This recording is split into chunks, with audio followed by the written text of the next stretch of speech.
카메라 디자인이 많이 바뀌었죠. 우선 기존보다 두께가 얇아진 걸 바로 알 수가 있죠. 그런 상황에서 애플이 이벤트를 한 번 더 한다? 5월 7일 밤 11시 애플 이벤트가 열릴 예정인데요. 여기서 공개가 가장 유력한 제품이 바로 아이패드입니다. 이번 행사에서는 아이패드 프로와 에어가 새롭게 나오게 되는데, 이번 아이패드 프로 같은 경우는 디스플레이 변화가 있을 예정이에요. 기존 11인치에는 LCD 디스플레이, 12.9인치에는 미니 LED가 들어가 있는데 이게 모두 다 OLED로 바뀌게 될 예정입니다. 얼마 전에 나온 내용인데, 이번 아이패드 프로에 들어가는 OLED가 현재 시장에 나와 있는 OLED 중에서 가장 뛰어난 스펙을 가지고 있다고 합니다. 몇 가지 특징을 살펴보면, 일단 LTPO 타입이고요. 120Hz 프로 모션의 적용, 그리고 초박형, 즉 엄청나게 얇고 가볍다, 이런 특징을 가지고 있다고 합니다. 참고로 이번 프로 모델은 12.9인치와 11.1인치 화면을 가진 두 가지 라인업으로 나오게 되고요. 얇은 디스플레이가 들어가게 되면서 이번 11인치는 약 0.8mm 정도, 12.9인치는 1mm 정도 두께가 얇아질 거란 얘기도 나오고 있어요. 그리고 이번 아이패드 프로에는 M3가 아닌 M4 칩셋이 탑재된다는 얘기도 있어요. 현재 애플의 가장 최신 칩셋이 바로 M3 칩셋이죠. 이번에 새롭게 나온다는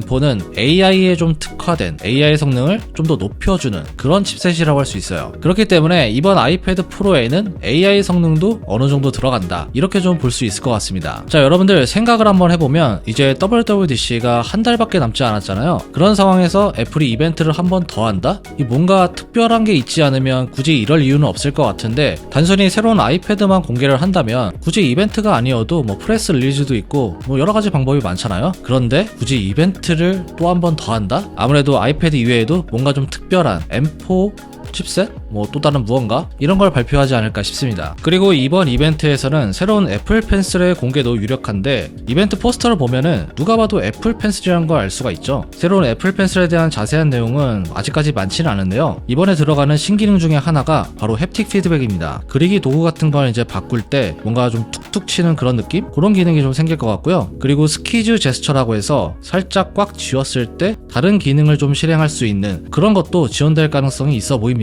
애플 펜슬뿐만 아니라 새로운 매직 키보드와 아이패드 에어도 같이 공개가 될 것으로 예상이 되는데, 아이패드 에어 같은 경우는 12.9인치 모델이 추가된다는 얘기도 있어요. 원래 여기에는 기존 프로에서 사용하고 남은 미니 LED가 재활용된다, 이런 얘기가 있었는데 아쉽게도 여기에는 기존과 같은 LCD가 적용이 된다고 합니다. 자, 이렇게 아이패드 같은 경우는 여러 가지 부분이 좀 바뀔 것 같은데, 여기서 좀 가장 걱정이 되고 좀 궁금한 게 바로 가격이죠. 사실 아이패드 프로 같은 경우는 이번에 OLED 디스플레이가 적용이 되면서 가격 인상이 있을 거다, 이런 얘기가 있습니다. 그리고 또 하나 바로 환율인데요. 요새 환율 진짜 미쳤잖아요. 미국 달러 환율 보신 분들은 아시겠지만 진짜 높습니다, 환율이. 그렇기 때문에 가격 인상은 좀 불가피할 거다, 이런 전망이 나오고 있어요. 그리고 현재 11인치 같은 경우는 디스플레이에 빛샘 현상이 발생했다고 하는데, 애플에서 이걸 아직 해결 중이라고 합니다. 아무래도 초기에 11인치 공급이 약간 부족할 수도 있다, 이런 얘기가 나오고 있어요. 뭐 이번에 아이패드 구매하실 분들은 이런 부분은 좀 참고하시면 좋을 것 같고요. 그리고 또 하나, 새로운 제품이 나오게 되면은 애플 특성상 기존 제품들은 가격이 떨어지거든요. 사실 기존 아이패드도 솔직히 말해서 성능 면에서는 진짜 오버스펙입니다. 그래서 여러분들이 보다 합리적으로 아이패드를 구매하고 싶다면 이번에 이런 찬스를 한번 이용해보는 것도 좋겠죠. 저희가 사실 그동안 애플워치 10에 대한 질문을 굉장히 많이 받았어요. 댓글 보면은 그런 질문을 해주신 분들이 굉장히 많았었는데 딱히 정리를 해드리진 않았습니다. 그래서 이번 영상에서 한번 정리를 쫙 해드릴 거고요. 올해 나오는 애플워치 같은 경우는 많은 분들이 기대하는 이유 중에 하나가 바로 애플워치 10주년 모델, 바로 애플워치 10 시리즈가 나오기 때문입니다. 여러분들 아이폰을 보면 알겠지만 아이폰 10 시리즈, 아이폰 8에 비해서 굉장히 큰 발전을 했죠. 뭐 디자인도 바뀌고 여러가지 뭐 새로운 기능도 들어가고, 그렇기 때문에 이번 애플워치 10도 아이폰처럼 굉장히 좀 많이 바뀔 거다, 이런 전망들이 나오고 있습니다. 우선 디자인부터 보면은 아직 CAD 파일이나 뭐 이런 게 나오지 않다 보니까 디자인에 대한 정확한 소식은 없습니다. 그래도 최근에 나온 예상 이미지를 한번 보면 이것도 기존에 나왔던 전망을 토대로 만들어진 거라고 하는데, 우선 기존보다 두께가 얇아진 걸 바로 알 수가 있죠. 예전에 나왔던 뭐 각진 형태이거나 그런 모습은 아닌데 기존보다는 좀 더 미니멀한 느낌을 가지고 있는 모습이고요. 밴드를 부착하는 방식도 기존처럼 밀어서 끼우는 방식이 아닌 마그네틱으로 바뀔 가능성도 있다고 합니다. 맥세이프처럼 툭 붙이는 스타일인 거죠.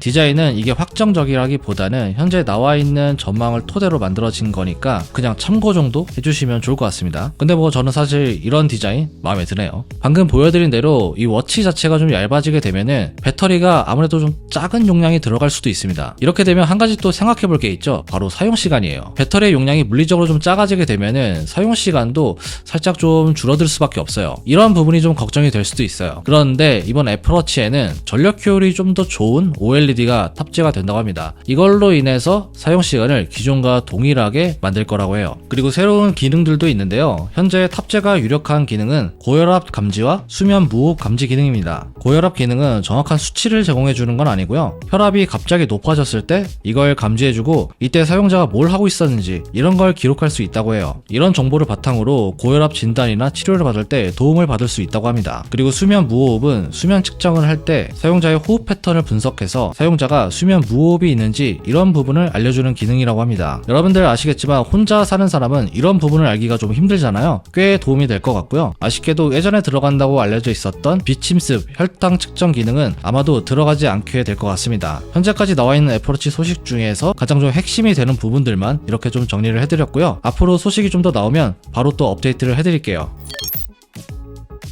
이번 아이폰 16에서 애플이 가장 밀고 있는 기능이 바로 AI입니다. 이제 곧 다가오는 WWDC에서 애플의 여러가지 AI 기능들이 공개가 될 것으로 보이는데 아이폰에 들어가는 iOS 18 여기에 다양한 AI 기능들이 추가가 될 것으로 예상되고 있어요. 현재 나온 걸 좀 요약해 보면은 AI가 적용되는 기능은 시리, 스포트라이트, 애플뮤직, 메시지, 건강 앱, 키노트와 넘버스, 페이지 앱 등이 있습니다. 그리고 여기에 적용되는 AI는 기기 내에서 바로 처리가 가능한 온디바이스 AI라고 합니다. 그러니까 네트워크 연결 없이도 사용이 다 가능하다는 얘기겠죠. 이 온디바이스 AI 같은 경우는 애플에서 자체 개발한 AJAX라는 LLM을 통해서 가능해진다고 보면 되고요. 그리고 좀 더 복잡한 기능은 구글의 제미나이나 챗 GPT를 이용하려고 현재 협상 중이다. 이런 소식들이 나오고 있어요. 그러니까 애플이 타사 AI를 클라우드용으로 사용할 거다. 뭐 이런 얘기인데 애플이 이렇게 하려는 이유는 일단 AI 쪽에서 살짝 뒤처지고 있기 때문입니다. 애플이 자체 개발하고 있는 서버용 AI도 있긴 한데 우선은 이미 나와 있는 어느 정도 검증이 된 그런 AI를 활용하고 충분히 자체 개발한 AI를 좀 고도화한 다음에 나중에 좀 바꾸려는 전략을 계획하고 있는 거죠.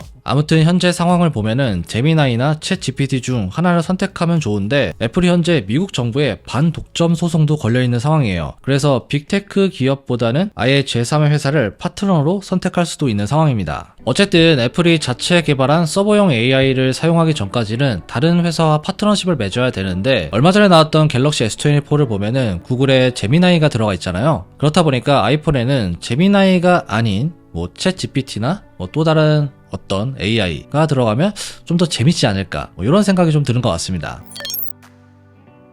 아이폰 16 시리즈의 더미 모델이 또 새롭게 나왔습니다. 왼쪽부터 아이폰 16 프로 맥스, 16 프로, 16 기본과 플러스 이렇게 있는데 이번에는 좀 특이하게도 컬러가 입혀져 있죠. 그런데 이 컬러는 그냥 무시하시면 됩니다. 이대로 나오지 않아요. 우선 기본과 플러스를 한번 보면은 카메라 디자인이 많이 바뀌었죠. 카메라 렌즈가 세로로 들어가 있는데 확실히 기존과는 좀 다른 느낌이 듭니다. 근데 또 생각을 해보면 이게 아이폰 12에서 크게 벗어나지 않았다. 그냥 카메라 선만 렌즈에 살짝 맞춘 느낌? 뭔가 본질적으로는 아이폰 12와 거의 비슷하다. 이런 생각도 좀 드는 것 같아요. 그리고 프로 라인업을 보면은 디자인이 하나도 변한 게 없어 보이죠. 여기에서는 직접 확인할 수는 없는데 화면 사이즈가 이번에 좀 커지게 됩니다. 6.9인치와 6.3인치 이렇게 바뀌게 되는데 여기서 또 중요한 건 제품 크기도 약간 커진다고 해요. 옆에 있는 일반 라인업과 좀 비교를 해보면 아주 조금 커 보이는 것 같기도 하죠.